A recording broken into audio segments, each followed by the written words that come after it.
Hola chicos, buenas. Pues este va a ser el tercer vídeo de esta unidad 4, ¿vale?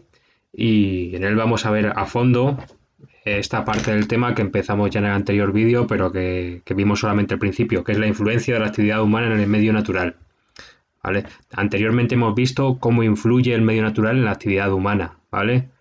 Cómo influye el relieve, el clima, ¿vale? Qué facilita, qué dificulta el clima, la vegetación, el suelo, el relieve, ¿vale? Por ejemplo, el relieve, por un lado, es muy accidentado en España y eso dificulta la actividad del ser humano. Actividades del ser humano como puede ser, por ejemplo, la construcción de carreteras, ¿vale? Porque el relieve es muy accidentado. Por otra parte, otros elementos naturales, otros elementos de medio natural, como el suelo, pues facilitan, ¿vale? Si son fértiles, por ejemplo, facilitan la agricultura, que es otra actividad del ser humano, ¿vale? Entonces, vimos cómo influía el medio natural en la actividad humana y ahora vamos a ver cómo influye, al revés, cómo influye la actividad humana en el medio natural, ¿vale?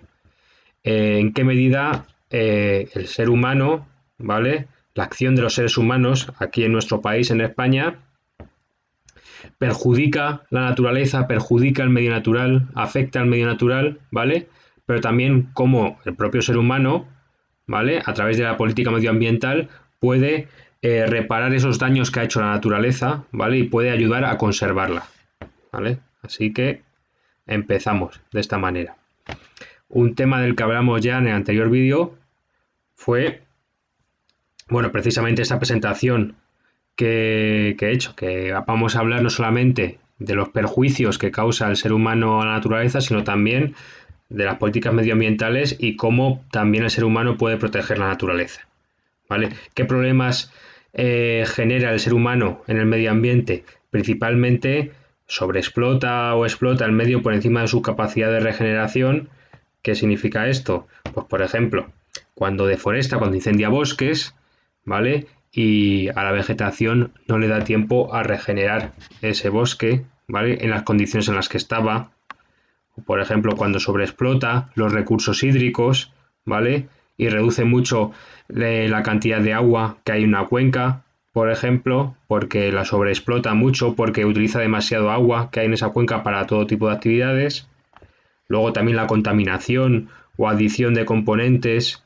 Con contaminación nos referimos cuando vertimos tanto residuos sólidos, ¿vale? Tanto basura sólida como vertidos líquidos al agua, como pueden ser aceites, grasas, ¿vale? Y componentes líquidos y luego también componentes gaseosos, por supuesto, cuando se contamina la atmósfera con el dióxido de carbono, con otros componentes que veremos, óxidos de nitrógeno, óxidos de azufre también, ¿vale? Metano.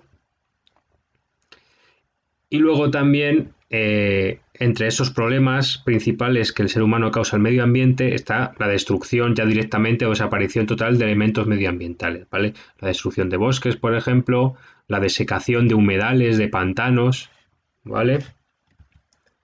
Bueno, todos estos problemas que genera el ser humano en el medio ambiente se acrecentaron muchísimo a partir de la revolución industrial. Ahora mismo estamos hablando del mundo en general, no solamente de España. A partir de la revolución industrial, que se desarrolla sobre todo en el siglo XIX, es cuando el ser humano ya empieza a afectar de manera ya muy severa al medio ambiente.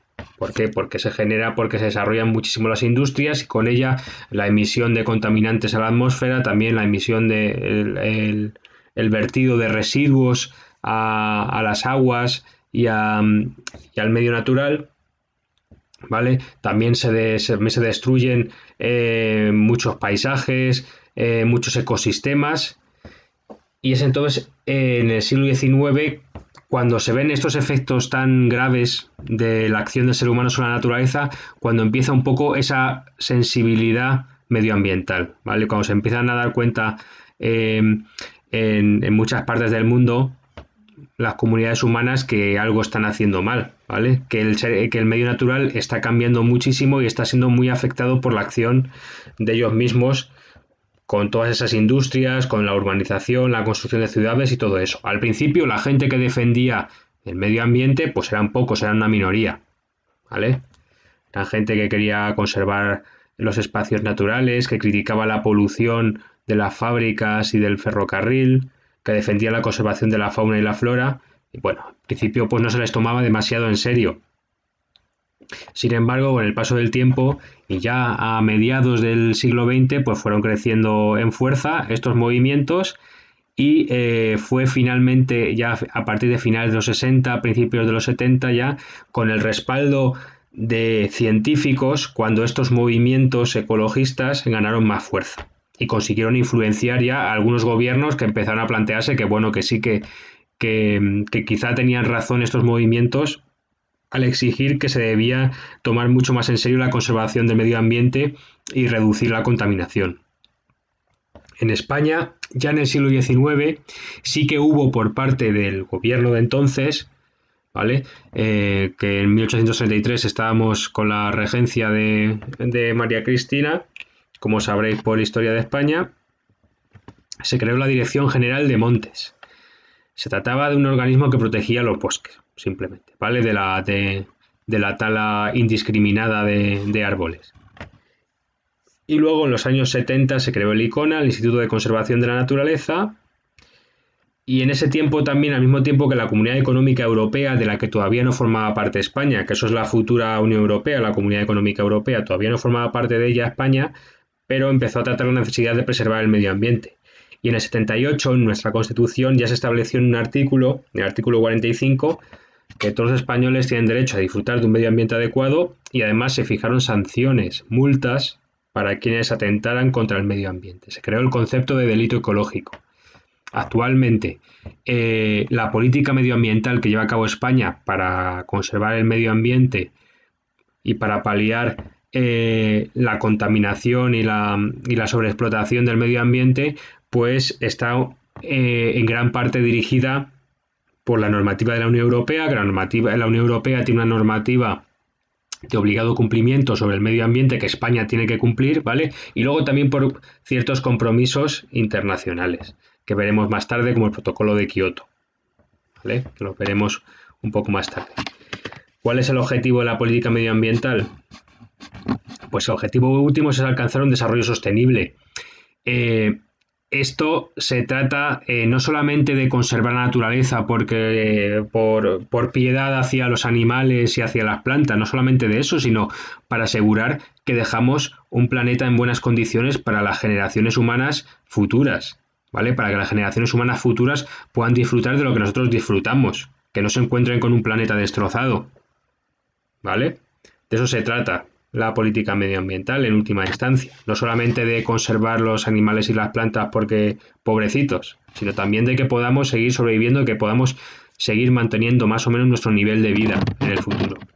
Y para eso hay que realizar una serie de acciones. En primer lugar, prevenir la degradación del medio ambiente, ¿vale? Adelantarse un poco a los problemas que va a haber en el medio ambiente, ¿vale?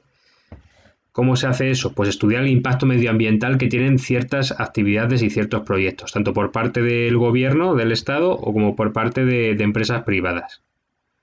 Se trata de evitar que ocurran problemas en el futuro. De eso se trata este punto, de evitar, prevenir, ¿no? Lo dice el mismo en la misma palabra, evitar problemas futuros.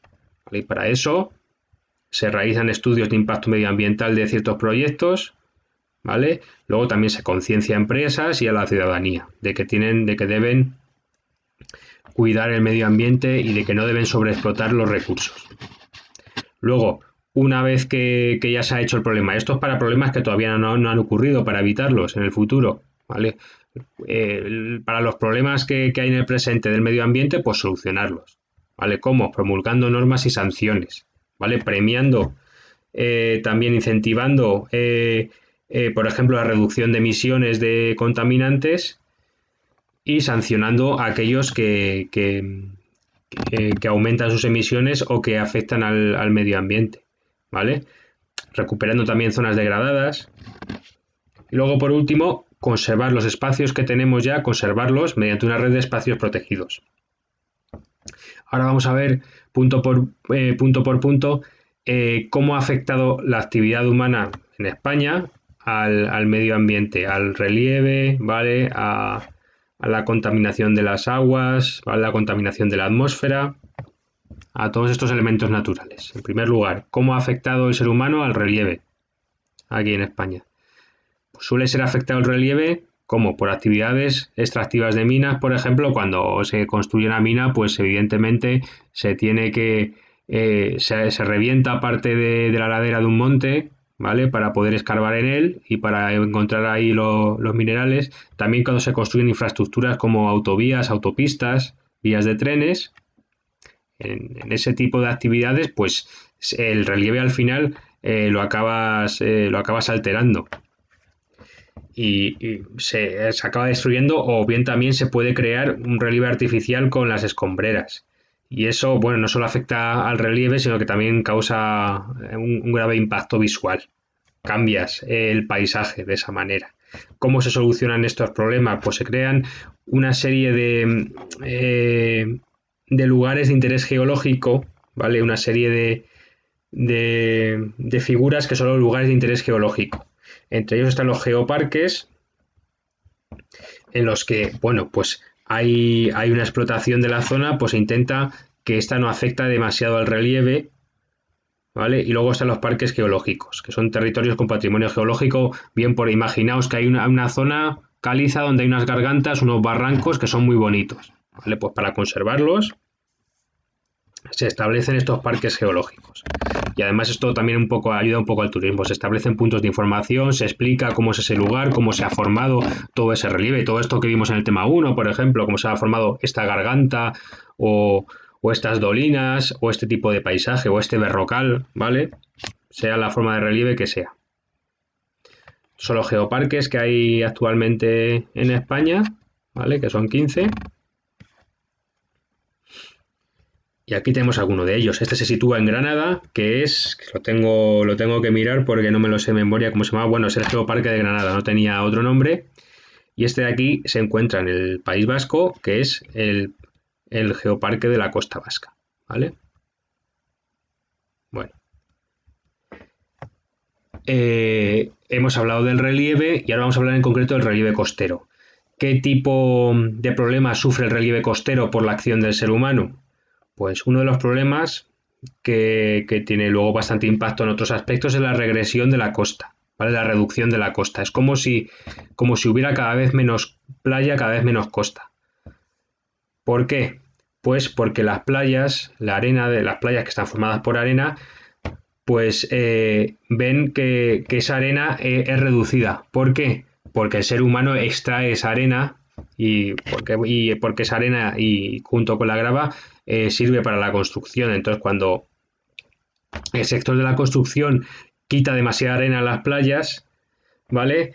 Al final acaba reduciendo la extensión de esas mismas playas. Luego también por la realización de embalses. Cuando realizas un embalse, frenas también el curso del río y entonces el río deja de aportar arena y sedimentos a las playas, ¿vale? Porque las playas en una gran parte, esa arena que tienen son sedimentos traídos por los ríos. Aparte de también por el mar, ¿vale? La arena también está extraída por el mar, pero también por los ríos. Bueno, entonces, esto puede llegar a ser un problema. La playa sufre cada vez más la erosión del mar, ¿vale? No tiene tanta arena y entonces sufre cada vez más la erosión del mar y se reduce en tamaño poco a poco, ¿vale? Y eso es un problema que se volverá más grande en el futuro, pues debido al cambio climático. En el cambio climático uno de los efectos, como sabéis, es el aumento del nivel del mar, ¿vale? Pues esto afectaría también aún más a este aspecto. ¿Qué soluciones se plantean para remediarlo? Pues el control de esta extracción para la construcción, sobre todo de esas arenas y gravas de la playa, y la ejecución de obras que favorezcan la aportación de dichos sedimentos, ¿vale? Quizás sea un poco desviar el curso del río para que acabe en la playa, ¿no? Y aporte más sedimentos ahí. Y bueno, luego también hay otro aspecto que es la artificialización de la costa.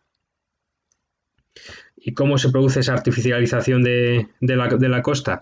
Pues por las construcciones que hay muy cercanas a la costa, ¿vale? Aquí tenemos un ejemplo que es este hotel que se encuentra en Almería. Exactamente se llama el de la playa de Algarrobico. Lo acabo de ver ahora en el libro, que no me acordaba del nombre, ¿vale? En Almería, que fue paralizado.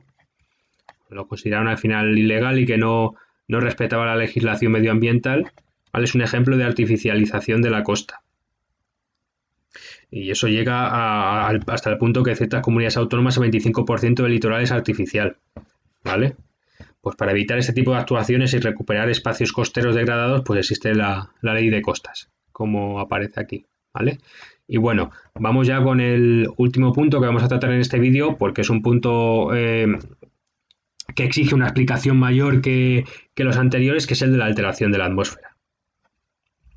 Vamos a hablar de los contaminantes principales que se emiten a la atmósfera aquí en España, del protocolo de Kioto, también del cambio climático, todo eso para que lo tengáis bien clarito, ¿vale? ¿Qué significa cada cosa?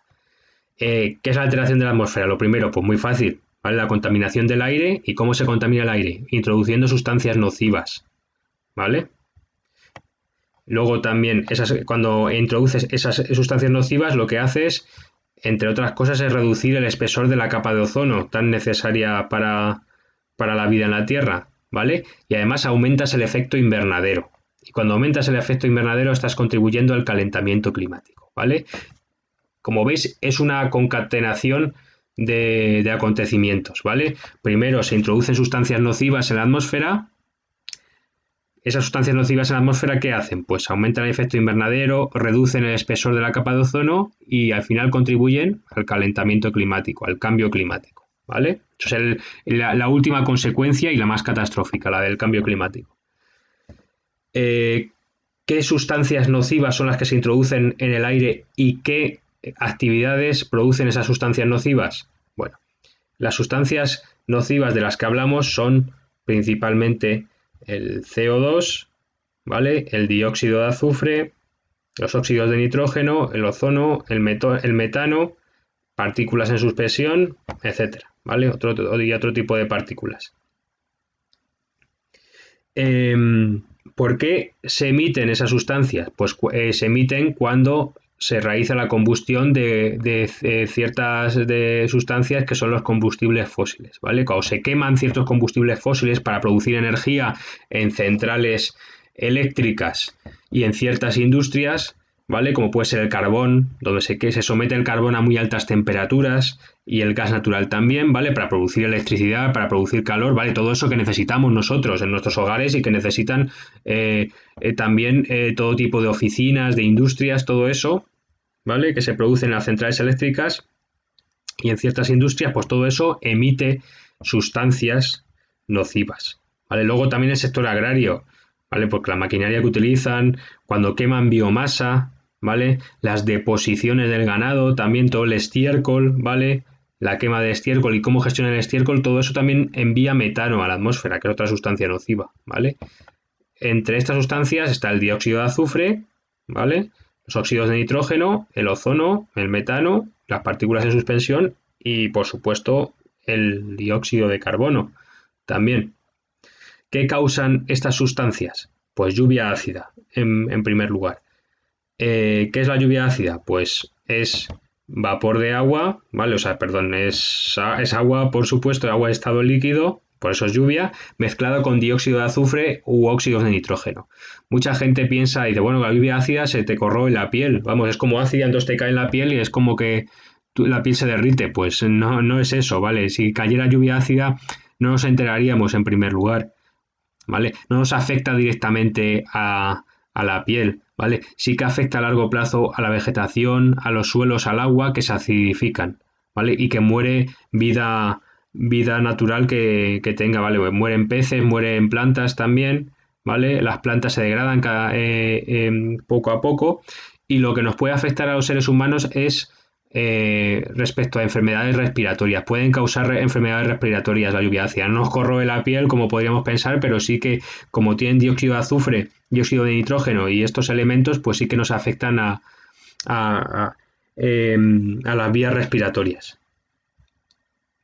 Bueno, estos gráficos los veremos ahora después, ¿vale? Luego está la campana de polvo. ¿Qué es la campana de polvo? Es una niebla formada por partículas en suspensión que proceden de instalaciones de combustión, del tráfico, de la incineración, la quema de residuos de ciertas industrias y afecta sobre todo a las grandes ciudades. Una campana de polvo es, por ejemplo, lo que tenemos en Madrid, ¿vale? esta burbuja que se ve a lo lejos cuando estamos volviendo, que hemos ido de excursión a algún sitio, estamos volviendo a Madrid, esa burbuja que se ve así medio marrón, medio grisácea, ¿vale? Y afectan sobre todo cuando hay situación anticiclónica. Cuando hay un anticiclón, ¿os acordáis que el viento va de arriba abajo, ¿vale? Entonces evita que se pueda disolver toda esta niebla y se queda al final muy cerca del nivel de donde estamos nosotros, ¿vale? No sigue ascendiendo, sino que más bien desciende. Y esto lo respiramos y nos afecta bastante a nosotros, ¿vale? Causa, es una de las causas, de las mayores causas de las enfermedades respiratorias que hay. Luego está la niebla fotoquímica, que es una bruma ocasionada por la formación de ozono a ras del suelo por la reacción de la luz solar con ciertos contaminantes, como pueden ser los óxidos de nitrógeno del tráfico, instalaciones de combustión, otros compuestos, ¿vale? El ozono, sabéis que existe la capa de ozono, ¿vale? En la estratosfera y que esa nos protege de las radiaciones que son dañinas del Sol. Esa capa de ozono nos favorece, pero el ozono en sí es tóxico, ¿vale? La capa de ozono pues está muy lejos de nosotros y no nos afecta y bueno, y que nos favorece por eso de que filtra las radiaciones del sol, pero el ozono, respirar ozono, eso es tóxico, ¿vale? Es un elemento que no es bueno respirarlo, ¿vale? Pues bueno, todos estos fenómenos de los que he hablado tienen consecuencias nocivas en la salud humana, ¿vale? Contribuyen, como he dicho, a afecciones respiratorias y cardíacas, al medio natural también porque causan daños en bosques, en las aguas, en los suelos, en la fauna, también afectan a la agricultura y también a los materiales de la construcción. A veces la lluvia ácida también contribuye a disolver, eh, bueno, a disolver totalmente no, pero sí que afecta a construcciones hechas sobre todo con roca caliza, ¿vale? Que se disuelven con esa lluvia ácida. ¿Qué soluciones hay frente a esta contaminación atmosférica?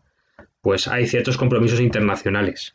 ¿Vale? Hay directrices de la Unión Europea y luego también hay compromisos internacionales como el Convenio de Ginebra sobre la lluvia ácida, ¿vale? Y luego en 2007 se aprobó aquí en España la Ley de Calidad del Aire para reducir la contaminación y vigilarla también. Y en esa ley pues, se fijaron niveles máximos de concentración de sustancias contaminantes que no pueden superarse en ciertas ciudades. Aunque muchas veces tampoco se han tomado demasiado en serio por parte de las distintas autoridades. ¿Vale? Y bueno, toda esta situación, ¿vale? De contaminación atmosférica es un poco difícil de superar aquí en España porque dependemos todavía muchísimo de las centrales térmicas, ¿vale? De la quema de combustibles fósiles. Las centrales térmicas son centrales eléctricas que producen calor y electricidad que tanto necesitamos para tener luz y calor en nuestras casas, ¿vale? ¿Y cómo la producen? A través de la quema o bien de carbón o bien de gas natural, ¿vale? Son muy contaminantes, pero de momento dependemos mucho de ellas. Y hay muchísimas por toda la geografía española, ¿vale? Dependemos, como he dicho, de lo que más, la mayor parte de la electricidad que se produce por la quema de combustibles fósiles como los que he mencionado, ¿vale? Gas natural o carbón. Luego está la energía nuclear, luego está muy de cerca la energía eólica, la hidroeléctrica y luego finalmente la solar. ¿Vale? Lo que tiene que hacer es lograr implementar procesos en las energías renovables que sean mucho más rentables, ¿no? Y que sean mucho más eficientes para que la mayor parte de la electricidad que consumamos pues, pueda proceder de renovables como la hidroeléctrica, la eólica o la solar. ¿Cuáles son los sectores que emiten más contaminantes a la atmósfera, más gases de efecto invernadero? Pues en primer lugar, industrias varias, refinerías de petróleo, ¿vale? Industria maderera, industria cementera, industria de papel, ¿vale? Todas ellas juntas. Luego el suministro eléctrico, ¿vale? Las compañías eléctricas, que son pocas pero contaminan muchísimo. Luego los hogares, el transporte, la agricultura, ¿vale? Y otros. Bueno, uno de los efectos que tiene esta emisión de contaminantes es la reducción del ozono estratosférico, ¿vale? Como he dicho, el ozono en sí es tóxico y no se debe respirar, pero existe la capa de ozono, como sabéis, en la estratosfera que nos protege de las radiaciones del sol, ¿vale? Esta capa de ozono se dieron cuenta en la segunda mitad del siglo XX que se estaba reduciendo muchísimo y que había incluso agujeros, como por ejemplo en la Antártida, ¿vale? los que había muy poco ozono, y entonces en esa zona la radiación del Sol era mucho más dañina. ¿Y a qué se debía esa reducción de la capa de ozono? Pues a la emisión de cloro que contenía unos elementos que eran los clorofluorocarburos. Esos elementos eran usados en aerosoles, en spray repelentes, por ejemplo, ¿vale? Contra los insectos. En extintores también, en refrigerantes, tenían cloro, y ese cloro, cuando ascendía a la atmósfera, al final acababa reaccionando con el ozono y lo convertía en oxígeno normal. ¿Y eso qué hacía? Pues que esa capa se iba adelgazando cada vez más, ¿vale? Cuando esa capa se adelgaza cada vez más y deja pasar cada vez más radiaciones solares ultravioletas del Sol, las más dañinas, lo que provocan son daños en la vegetación, en animales y en humanos. Por ejemplo, el cáncer de piel, ¿vale? O las cataratas en los ojos. Para evitar la multiplicación de agujeros en la capa de ozono, se llegó a unos compromisos en un protocolo, ¿vale? En una reunión de países que se llevó a cabo en Montreal, en Canadá, en 1987. ¿Vale? ¿De qué se trató? De reducir los niveles de emisión de esos CFC, de esos clorofluorocarburos que había en estos sprays, extintores y refrigerantes. ¿Vale? En 2007 pues, se tomaron medidas bastante tajantes. La Unión Europea prohibió la importación y producción de estos clorofluorocarburos, ¿vale? Y para 2030 fijó que debían desaparecer tanto los clorofluorocarburos como los hidroclorofluorocarburos que estaban siendo empleados transitoriamente, ¿vale? De momento, para sustituir a los clorofluorocarburos. Y bueno, estas medidas al final pues han tenido su resultado positivo, y desde luego la capa de ozono se ha estabilizado en los últimos años. Ese proceso de adelgazamiento pues al final se ha frenado, ¿vale? Y se ha estabilizado en cierta manera la capa de ozono en los últimos años. Y bueno, este era un efecto negativo de la emisión de contaminantes, y el efecto negativo a largo plazo es el cambio climático y el aumento del efecto invernadero, ¿vale? Es una de las más nefastas consecuencias que puede tener la contaminación de la atmósfera, el llamado cambio climático. Hay mucha gente que es negacionista, ¿vale? Que se toma un poco a cachondeo lo del cambio climático y dicen, no, bueno, si el clima de la Tierra cambia cada 2 por 3. Bueno, sí es verdad que el clima de la Tierra ha cambiado. Hace decenas de miles de años estábamos en una época de glaciación, que la temperatura era mucho más fría que hoy en día, ¿vale? Y luego había otras épocas que era más calurosa que hoy en día. Pero era por efectos, era por fenómenos naturales, no eran provocados por el ser humano, ¿vale? Y eso realmente es el problema. Por ejemplo, ha habido épocas en la Tierra en las que la actividad volcánica ha liberado mucho CO2, ¿vale? ¿Y qué ha hecho el CO2? Pues ha aumentado el efecto invernadero, ¿vale? Y ha contribuido a aumentar la temperatura global. El CO2, junto con otros gases, ¿vale? Que lo explicaremos ahora a continuación, lo que produce es el efecto invernadero. ¿Qué hace el efecto invernadero? Pues todos esos gases, el CO2 y otros, el metano y otros, lo que hacen es retener el calor dentro, retener el calor y dejarlo cercano a la superficie, ¿vale? Para que no se pierda el calor y se vaya más allá de la atmósfera, ¿vale? El Sol emite radiación, ¿vale? Llega a la Tierra, la absorbe la superficie terrestre irradia calor a su vez, y entonces estos gases lo que hacen es retener ese calor, ¿vale? Y devolverlo a la Tierra, ¿vale? Esas radiaciones. El efecto invernadero, por supuesto que es necesario para que tengamos una temperatura media en la Tierra de 15 grados, ¿vale? Y no estemos abajo cero como temperatura media. Pero si aumenta demasiado puede aumentar la temperatura y eso tendría efectos catastróficos. A lo largo de la historia de la Tierra, como he dicho, pues ha habido momentos en los que ha aumentado mucho el dióxido de carbono que había en la atmósfera y por lo tanto ha aumentado mucho el efecto invernadero, pues porque había una actividad volcánica especialmente intensa, ¿vale? Eso ocurrió en ciertos momentos de la historia de la Tierra, como por ejemplo durante la extinción del Permico-Triásico hace 250 millones de años. Luego había otros momentos en los que ha variado la actividad solar, ¿vale? Que había menos radiación solar y entonces eso provocó una bajada de la temperatura, o también que había continentes que se encontraban justo en el ecuador y evitaron que llegaran corrientes cálidas a la zona de los polos, y eso produjo una bajada generalizada de las temperaturas, ¿vale? Luego también los meteoritos, si cae un meteorito, en un primer lugar, pues aumenta mucho la temperatura de la Tierra, por supuesto, cuando cae un meteorito, pero luego todo ese polvo que ha lanzado el meteorito a la atmósfera forma una capa y evita que penetre la radiación solar y entonces baja muchísimo la temperatura, ¿vale? Pues todo esto, como digo, ha ocurrido a lo largo de la historia de la Tierra, pero ¿cuál es la diferencia? Que este cambio climático que estamos viviendo lo está provocando el ser humano, ¿vale? Y hasta finales del siglo XXI se espera que haya aumentado la temperatura de la Tierra unos 6 grados. Puede parecer que no es mucho, pero sí que tendría efectos catastróficos, ¿vale?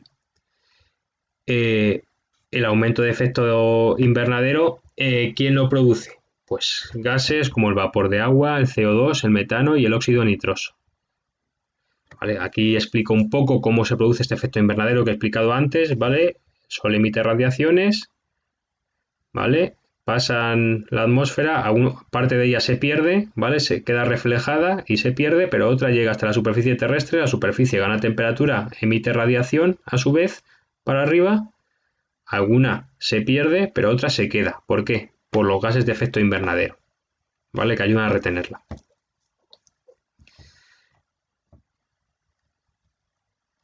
Las consecuencias del calentamiento global, que ese efecto invernadero se salga de control y aumente demasiado la temperatura, afectaría muchísimo al medio ambiente y también, por supuesto, como nosotros dependemos al final, en última instancia, del medio ambiente, afectaría a las actividades humanas. Desaparecerían o se reducirían muchísimo las playas por el aumento del nivel del mar, ¿vale? Por ejemplo, zonas como el Mar Menor, Doñana, ¿vale? Esta zona del suroeste de Andalucía, en la provincia de Huelva, sobre todo en la provincia de Sevilla, ¿vale? Que son costas bajas, en el Levante peninsular también, en la zona de Valencia, de Murcia, pues se reduciría la costa, bajarían también las precipitaciones porque aumentaría la temperatura aquí en España y tendríamos un clima cada vez más desértico y cálido, ¿vale? Aumentarían las sequías, luego podrían aumentar también fenómenos como las inundaciones, ¿vale? Con lluvias torrenciales, se reduciría el agua, retrocederían los bosques en favor del matorral, como hay menos vegetación, pues el suelo se erosiona con más facilidad y se extinguirían, por supuesto, ciertas especies y luego podrían llegar otras especies y invasoras y no tendrían rival y se producirían plagas, ¿vale? Y se podría alterar de esa manera el equilibrio ecológico. Todo eso afectaría a actividades agrarias, al turismo también, ¿vale? Entorpecería el urbanismo y también afectaría nuestra salud, finalmente, ¿vale? Bueno, pues el cambio climático es una cosa seria y para hacer frente al cambio climático, ya en los años 90, en 1997, se reunió el Protocolo de Kioto con países de todo el mundo, ¿vale? Fue un acuerdo de la ONU, así que llegaron países de todo el mundo para llegar a ciertos compromisos para reducir las emisiones de GI, que son gases de efecto invernadero. El dióxido de carbono, el metano, el óxido nitroso, ozono, óxidos de azufre, todos esos de los que hemos hablado, ¿vale? Aunque empezó en 1997 el Protocolo de Kioto, hasta 2005 no se ratificaron los compromisos y bueno, se establecieron una serie de objetivos para este periodo entre 2005 y 2020. En el caso de la Unión Europea, entre 2008 y 2012, pues se comprometió a reducir las emisiones de estos gases en un 8%.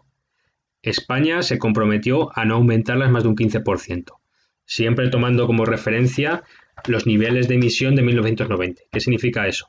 Que España se comprometió, estaba ya aumentando las emisiones, emitía más contaminantes que en 1990, pero se comprometió que a la altura de 2012 esos contaminantes no habrían subido más de un 15% con respecto a 1990.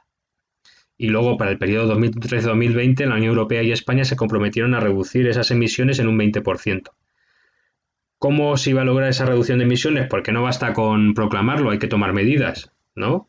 Contra estos sectores que son más contaminantes, contra las compañías eléctricas y contra las empresas que son las más contaminantes, ¿vale? Y las industrias y el transporte. Pues en 2005 se creó un mercado europeo de derechos de emisión. ¿De qué se trata eso? Es un sistema para incentivar que las empresas contaminen menos y para penalizar a aquellas que contaminan más. ¿Cómo se hace esto? Bueno, pues cada empresa tiene una cuota determinada, ¿vale? Como si fuera un carnet por puntos. Tiene una cuota, un nivel determinado de emisiones de gases de efecto invernadero que no puede sobrepasar. Cuando sobrepasa, ¿qué pasa? Pues Cuando lo sobrepasa, cuando emite más gases de los que puede emitir, paga a unos derechos de emisión, entre comillas, ¿vale? Paga a empresas que sí que han cumplido y que han mantenido esas emisiones por debajo de esos niveles, ¿vale? Las empresas que han contaminado menos, pues de esa manera se ven premiadas y reciben dinero de parte de las empresas que han contaminado más, ¿vale? Y que no han podido cumplir con esos compromisos. Luego también sectores que no han sido sometidos a esta cuota, ¿vale? Todo este mercado de derechos de emisión del que estaba hablando afecta pues a las compañías eléctricas y a las industrias más importantes, ¿vale? Luego el resto de sectores pues se les incentiva para reducir sus emisiones también, no tienen eso de derechos de emisión, pero bueno, tienen otro tipo de medidas y luego también se han fijado objetivos complementarios, como elevar un 20% el consumo de energía renovable y un 10% el uso de biocarburantes, ¿vale? Para sustituir a los combustibles fósiles. Los biocarburantes, como el bioetanol, el biodiesel, se obtienen a partir de la combustión de cereales, de caña de azúcar también, ¿vale? Y son menos contaminantes, por supuesto, que los combustibles fósiles, que el carbón, el petróleo o el gas natural.